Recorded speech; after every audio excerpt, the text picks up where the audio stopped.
Danny follows the girl home since he doesn't know why the bus driver lets her ride longer than other girls. He recalled the day when he shook his head as he observed her long, gorgeous curls. He took out the clippers and shaved it all off in one determined motion. With her short crew cut, his daughter thought she looked like a guy, but he truly didn't have an option. He reasoned that at least that one issue had been resolved. Welcome to USA Stories channel. Do not forget to subscribe and activate the bell button to receive all new updates. Now let's go to the story.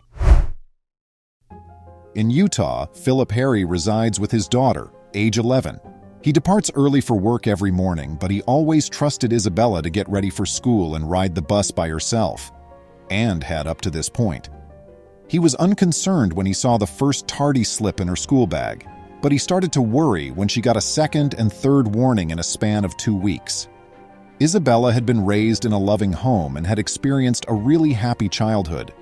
Though they hadn't had much money, Philip always went above and above to make sure Isabella had all she required. Patricia, his wife, would always reassure him that they will manage. He had no idea that life had different ideas. Patricia was diagnosed when Isabella was 3 years old, and she tragically died 6 years later. Despite his devastation, Philip didn't give up. He bowed his head and made up his mind to support his daughter. However, Isabella had to deal with the implications of having no one to assist her with getting ready for school in the morning and drive her there. Now that she was motherless, Isabella needed to develop her independence.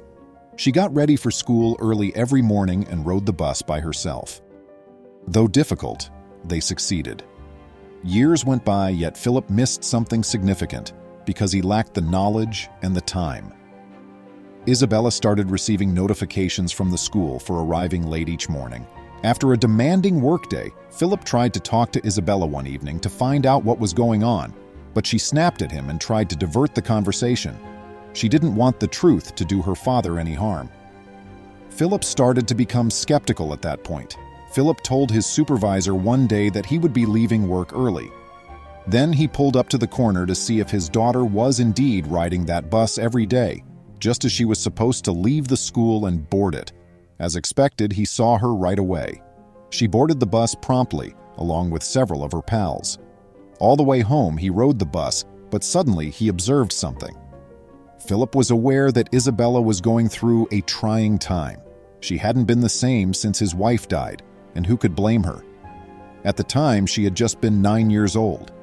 However, she had recently changed significantly in behavior, and Philip was determined to find out why. Philip sat Isabella down again the next evening. He approached the topic tactfully, initially, by inquiring about Isabella's difficulty falling asleep at night.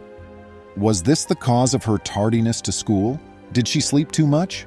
Isabella gave a head shake, but he watched the astonishment light up her eyes when he eventually questioned her about the bus driver.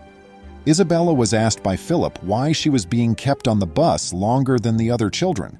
Could it be the reason for her daily tardiness to school? Then Isabella told him everything, opening up to him. Even after all the other kids got off, the bus driver had been leaving her on the bus in the morning and evening. When she revealed that it was because of her hair, Philip was astounded. Was something wrong with her? Isabella had trouble with her hair every morning after her mother died. Her father was not surprised by this discovery. He knew exactly what the issue was. Isabella had really had several blowouts with her father about her hair. Ultimately, the helpless father believed he had to turn to extreme methods to control it. Despite his best efforts, Philip was unable to detangle Isabella's hair. If I pulled her hair, she would become upset with me. He said, "I didn't know how to do it," in an interview. At that point, he realized he had no other alternatives. He shaved it all off, grabbing the clippers he used to keep his own haircut. Isabella was appalled to see what he had done after examining her short hair in the mirror, but she didn't want to annoy her father. She was aware of his best efforts. Regrowing out took 2 years. Isabella refused to shave it again when her father recommended it. They then decided on a middle ground. Rather than shave Isabella's hair once more, Philip grabbed a pair of scissors and chopped off half of its length. However, this didn't fix the problem, and Isabella's hair quickly became matted and disheveled once more. All she could do was try to cover it by tying it up until the day the bus driver became aware of it. Tracy Dean cherished both her career and her family. She knew she had to intervene as soon as she noticed Isabella was having trouble. She assumed her dad didn't know how to arrange Isabella's hair because she noticed that it had been trimmed the previous evening. She pulled a hairstyling bag from her purse and requested her to wait behind on the bus. Isabella and Tracy started having regular hairstyling appointments soon after. Every morning, Tracy would comb Isabella's hair and style it into a French braid. She was obviously having trouble with her hair. Sometimes she simply wants one braid, but we normally make 2 French braids first, Tracy acknowledged in an interview. Why, though, did she do it? It went slowly at first. Tracy had to do 10-minute sessions for a whole week in order to gradually untangle Isabella's hair. On those days, she had been a little late for school, but Tracy understood why it mattered. One of her 4 homegrown children is almost Isabella's age. However, Tracy was unable to contain herself when Isabella started talking about her mother. Tracy broke down in tears when she learned about Isabella's mother. Isabella was perplexed at first, but she understood when Tracy disclosed some information about her history. Like Isabella's mother, Tracy had also battled cancer. She was thankful that she could still be present for her kids and acknowledged that she was fortunate to have survived. "My children and spouse weren't the only reasons I lived." In an interview, Tracy said, "I survived for these kids on the bus who need somebody to talk to or do their hair or whatever." Isabella learned how to brush her hair from me as well. When she got on the bus, she would ask, "Does my brushed hair look good?" I'll remark, "You did fantastic." Philip was obviously shocked to learn about Tracy and Isabella's daily ritual. At first, Isabella didn't want to offend him.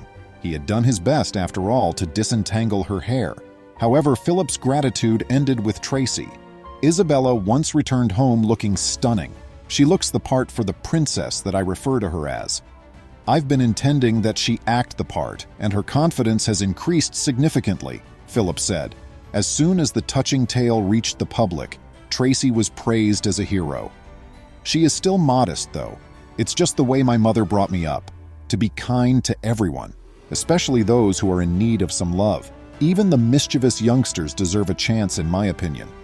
Please remember to subscribe to our channel, give us a thumbs up, and turn on the notification bell so you won't miss any of our videos. If you enjoyed the tale, the next video that plays on your screen will probably move you too.